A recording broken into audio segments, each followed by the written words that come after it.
Today's video is a bit of a different one, so it's not a nutrition related one today, it's more of a life coaching mental health topic. So when I'm doing weekly reflections with clients and myself actually my own personal weekly reflections, something that crops up quite frequently is lack of rest and recovery. And I don't know if it's because I work with more women than I do men, but I definitely see it cropping up a little bit more with females, is people feeling guilty when they relax. So people feeling like they've constantly got to be being productive and on the go.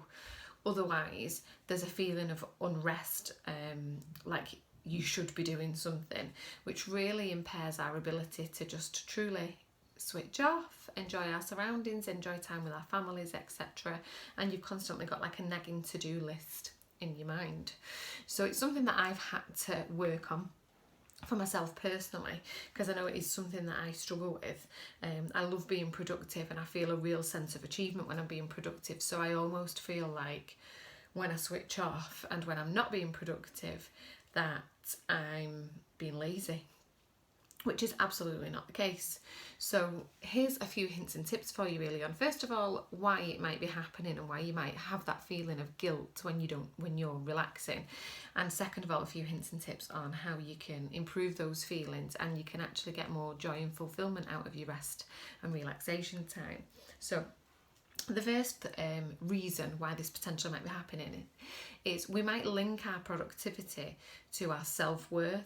So if we're used to ticking off things on a to-do list and we've potentially maybe been given praise for being efficient and being productive in jobs, or even as a child at school, you know, getting your homework done and getting your schoolwork done and things like that, we attach a sense of achievement towards the completion of a task. So when we're not completing a task, or if we've got a list of tasks that are yet to be completed, there's a really unsettled feeling. So it's trying to basically think of ways of feeling like a successful individual without it necessarily being about how many tasks that you tick off on your list. So the first one is that we link our productivity with our self-worth, and we feel that when we're not being productive, then we're almost less worthy, there's less pride, there's less success, etc. The second one, and this is the one that I struggle with the most, is it's almost that I feel like when I get to the end of the to-do list, there'll be some sort of happiness or relaxation on the other side, and in reality that to-do list is always going to be never ending. So you're almost chasing something that doesn't exist. You're chasing that, you know, that completed list of ticks that never actually materialises, because there's always more to be added to that list. So if you're constantly chasing 100%, so you're chasing perfection, you're always going to be disappointed because it's an unrealistic expectation. The jobs are never going to be completed. So a little tip that I use with some of my clients on this is each day when you do your daily journal, have a little think about 3 inspired actions that you're going to do for that day. Now if you work and you work a lot of hours a day, I always put work as one of my inspired actions, because that takes up a big chunk of time. So I shouldn't be expecting myself to do another 3 additional things on top of the work that I've done for that day. And then I might add other things in, like training, meal prep, or sorting bills out, etc. But having just 3 inspired actions for each day instead of a never-ending to-do list of 1,000,001 things. The other reason we might strive for this like perfection or completion of tasks is potential fear. So if you've ever been it could be fear that somebody might, you know, get a promotion over you. It could be fear that people might think that you're lazy, and other people's perception. So it's quite common at the minute for people to not take lunch breaks, to not take morning and afternoon breaks at work, and it's just the in thing for everybody to work through their breaks. But whose expectation is that? Is that has your boss asked you to do that? It's very unlikely that your employer would tell you not to take breaks and lunches. But if we see other people working through breaks and trying to get ahead, then we have almost a fear that if we don't do the same, that we'll be seen as the lazy one or the one that's not pulling their weight, etc. And that's a little bit irrational. So it's having to think about why we feel guilty when we relax. Some people feel guilty because they are genuinely procrastinating. So if you know there's a million and one things that you should be doing and you should be managing your time better, and you feel guilty for relaxing because you haven't done those jobs, that's probably the only occasion when you probably should feel a little bit guilty for relaxing. So it's having a little think about where that guilt is coming from, what's causing it, and if it's irrational, having to think about how we can put some steps in place to make you feel calmer about taking a little step back, calmer about taking a break or a lunch break, calmer about just doing nothing for a period of time.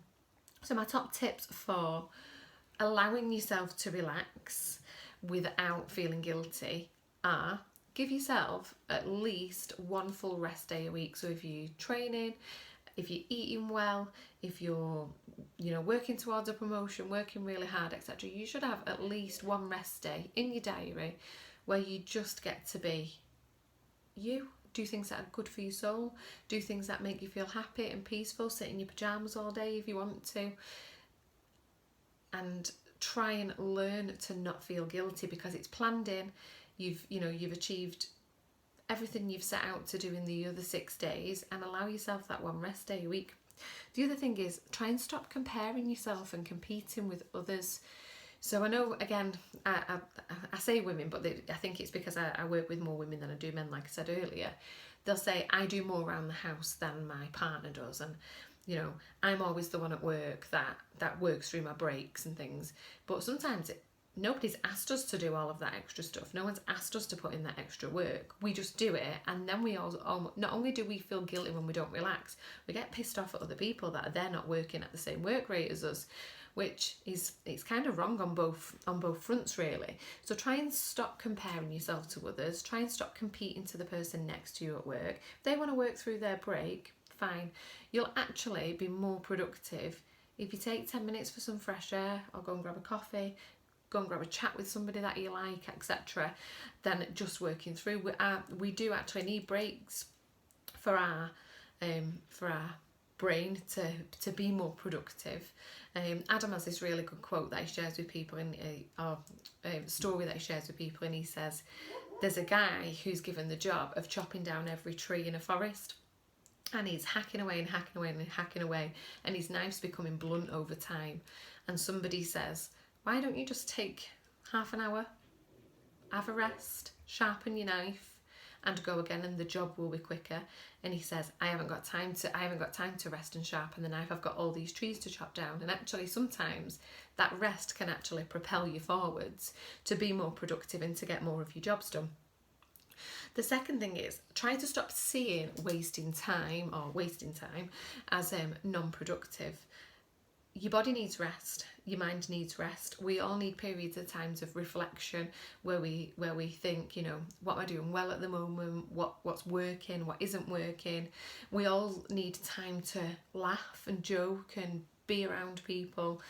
If we won't switch off, and this is really bad for people that have kind of high-powered corporate jobs, if you like. You get home from the office and the laptop opens again and you're straight back into work mode, and you don't spend enough time with the people around you. So you're not spending enough time with your wife, you don't spend enough time with your kids or husband, etc.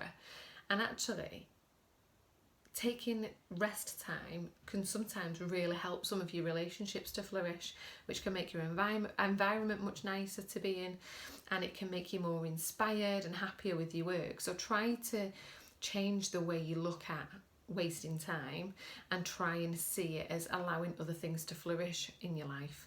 A lot of people will say that they can't train and they can't meal prep and they can't stretch or they can't rehab that shoulder niggle or whatever because they don't have time. In reality, we do. We all have time. We're just not using our time very wisely. But it could be that you do have feelings of guilt when you're not being productive in a work capacity or you're not getting jobs done at home, etc.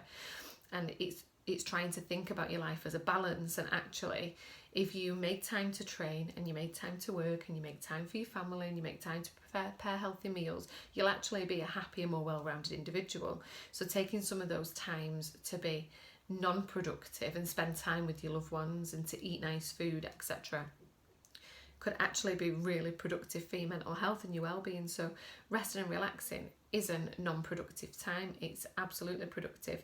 You'll find that most of your creative time, especially if you're like a business person or you've got new projects coming up, I know me and Adam do this, we book a night in a hotel we try and do at least once every quarter.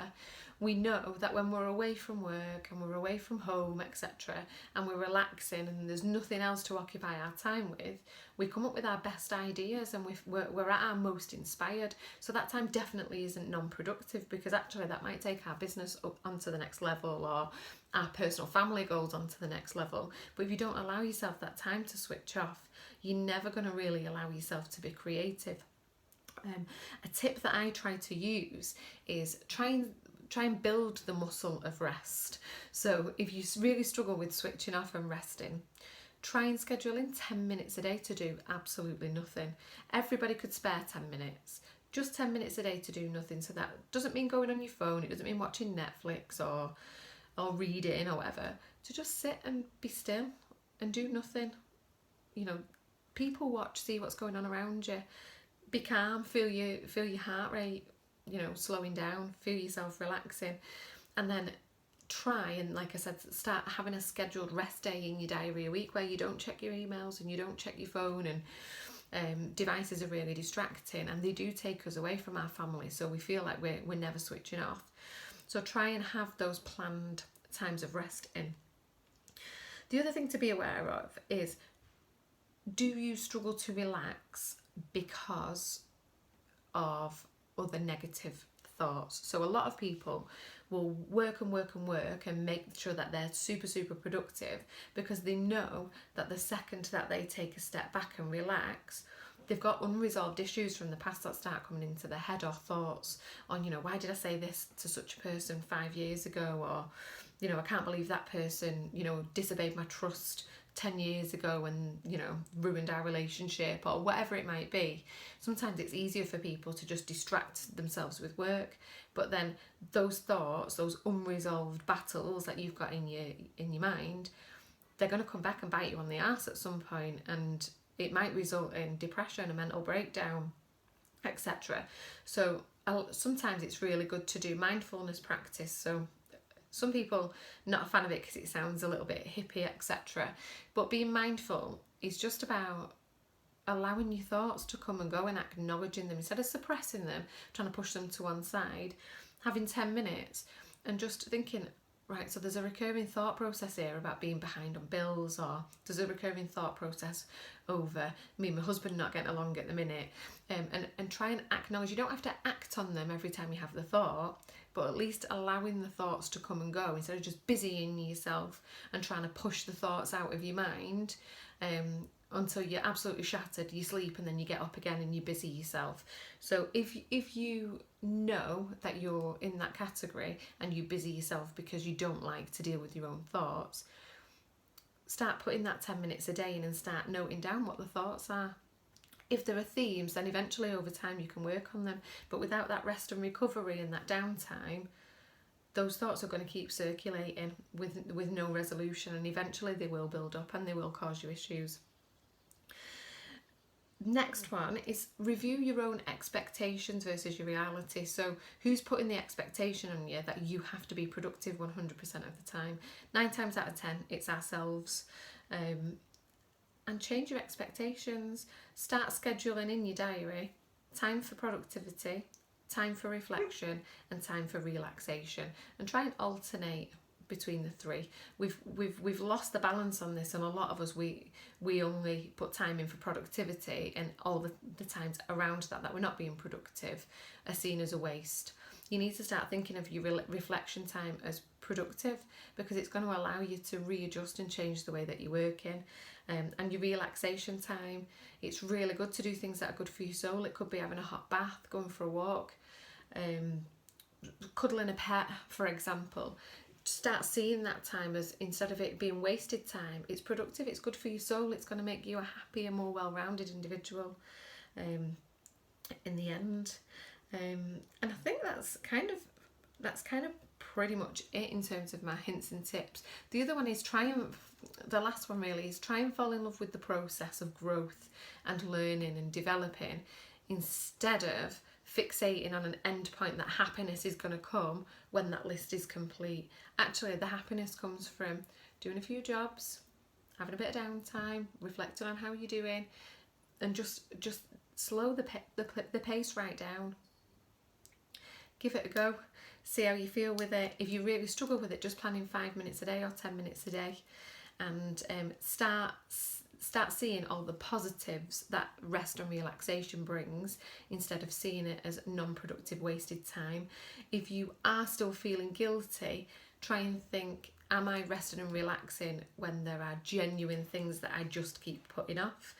Because procrastination could be one of the reasons that you're feeling guilty. And procrastination, we've done a couple of videos on that previously. If you can fix your procrastination, then you'll feel much more settled in the time that you do relax. I hope it was helpful. Give it a go. Let me know how it goes.